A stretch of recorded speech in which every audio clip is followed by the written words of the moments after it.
بسم اللہ الرحمن الرحیم۔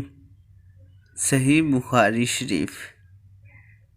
ہم سے ابو الولید نے بیان کیا، انہوں نے کہا ہم سے شعبہ نے، ان سے جامع بن شداد نے، وہ عمر بن عبداللہ بن زبیر سے، اور وہ اپنے باپ عبداللہ بن زبیر رضی اللہ عنہ سے روایت کرتے ہیں، انہوں نے کہا میں نے اپنے باپ یعنی زبیر سے عرض کیا کہ میں نے کبھی آپ سے رسول اللہ صلی اللہ علیہ وسلم کی حدیث نہیں سنی جیسا کہ فلاں بیان کرتے ہیں۔